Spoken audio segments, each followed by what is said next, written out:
My wife divorced me by email while I was deployed overseas. She emptied our joint account and moved her new boyfriend into our house. I responded calmly, understood.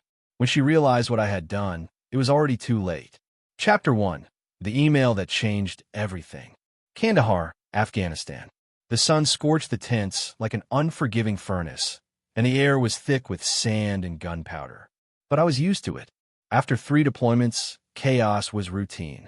Betrayal wasn't. I had just wrapped up a 12-hour patrol shift. My boots felt like bricks, and the only thing I wanted was a few minutes of quiet and maybe, just maybe, a video call home to see my wife's face. Instead, I found her name in my inbox with a subject line that read, "We need to talk." My heart dropped. That phrase had never preceded anything good. I clicked. "Hey, Jason, I've decided to end things.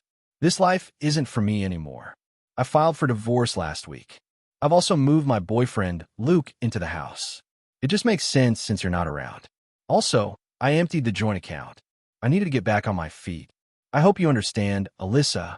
No explanation, no warning, just a cold, digital knife to the chest.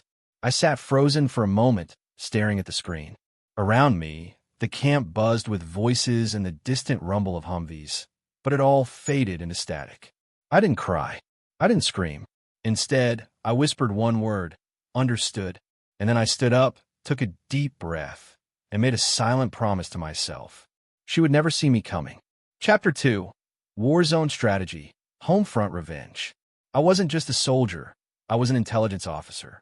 My job was to identify patterns, decode lies, and dismantle threats before they even knew they were targets.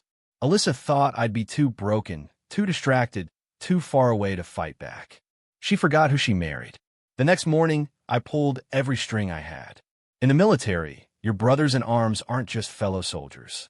They're family, and some of mine worked in places with serious reach. I started with a freeze on our joint account, the one she thought she drained. I'd already transferred the majority of our funds into a military savings account months ago, just in case of emergencies. What she accessed was a decoy, and now, even though it was under fraud review, thanks to a few key words I used in my inquiry, she wouldn't be seeing those funds for months, if ever. Next, I reached out to my attorney, a veteran himself. He didn't say much, but his dry chuckle over the phone was enough to tell me he was all in. "We're going to make this right," he said. "Every single inch of it." While Alyssa and her new boyfriend, Luke, played house in the home I built, I began gathering every piece of documentation. Bank statements, mortgage records, my active duty deployment orders, screenshots of her email, and security footage from our doorbell camera. Thank you, cloud storage. And the kicker? A signed power of attorney that I had Alyssa fill out before I deployed, the very same document that gave me full legal control over our property and finances while I was overseas. She forgot about that, but I didn't. Back on base, I kept my head down and played the long game. She'd made her move. Now it was my turn. Chapter 3. Checkmate begins. 2 weeks later, while Alyssa and Luke were enjoying their new freedom, my attorney filed a motion back home. Fraudulent transfer of marital assets, misuse of power of attorney, and unauthorized cohabitation in military-owned property. Yes, military-owned. Because during my last deployment, I transferred the deed of the house into a military trust for service members, something Alyssa never cared to ask about. That meant Luke was now illegally living in a military-protected asset, and the local sheriff's office didn't take kindly to that. According to the body cam footage my lawyer forwarded me weeks later, the moment the doorbell rang at 6 a.m., Luke answered, groggy, shirtless, and cocky, until he saw the uniforms. "Sir, you're trespassing on federal property," one of them said. "You have 30 minutes to vacate." Alyssa stormed into view, screaming, "This is my house." Not anymore. I watched that footage on my dusty bunk 7,000 miles away, sipping burned coffee and smiling for the first time in weeks. The next day, my lawyer filed for full asset control under the Service Members Civil Relief Act.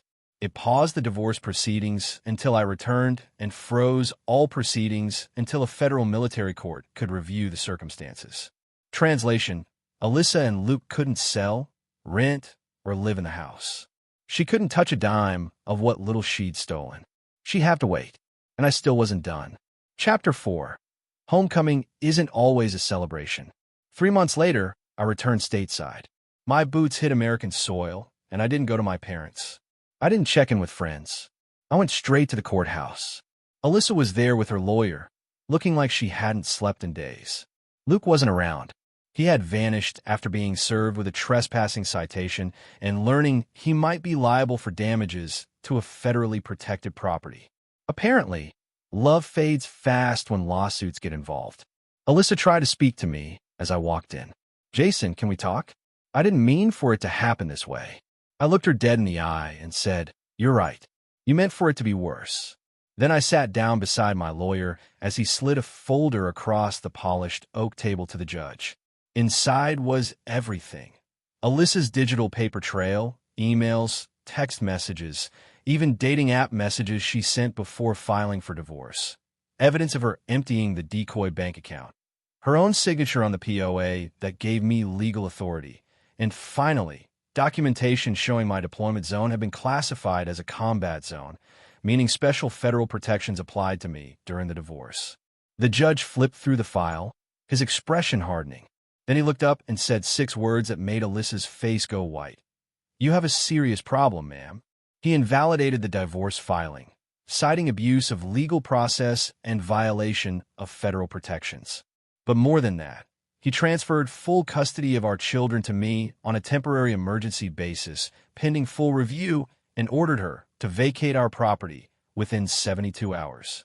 My lawyer leaned over and whispered, "She's just been legally evicted from your life."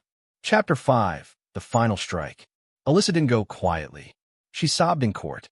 She tried to follow me out of the building, pleading that she never meant to hurt me, that she was confused, and that Luke had promised her stability. I didn't say a word. I didn't need to, because the final blow was already in motion. You see, while deployed, I had spoken to a JAG officer who introduced me to something called the Uniformed Services Former Spouses Protection Act, USFSBA. It allows for ex-spouses to share military retirement benefits, but only under certain conditions. And Alyssa had broken every one of them. Cheating? Check. Cohabiting with another man while married? Check. Illegally using a POA to drain funds? Triple check. My attorney filed a petition under the USFSBA to strip her of all entitlements to my pension, benefits, health care, and even any spousal support. The judge granted it. She walked away with nothing. Not a dollar, not a house, not custody, not even the satisfaction of closure. As she left the courtroom for the last time, her face pale and lips trembling, I finally spoke. "You divorced me in an email."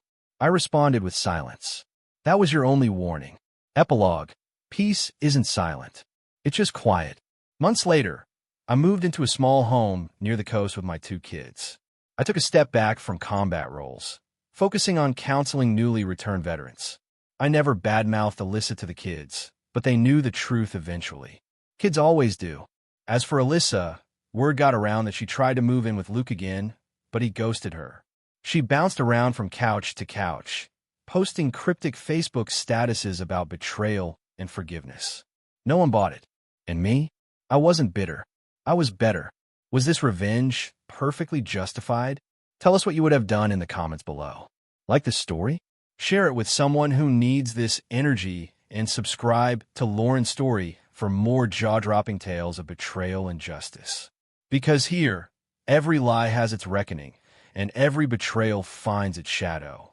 Stay sharp, stay strong, and stay tuned.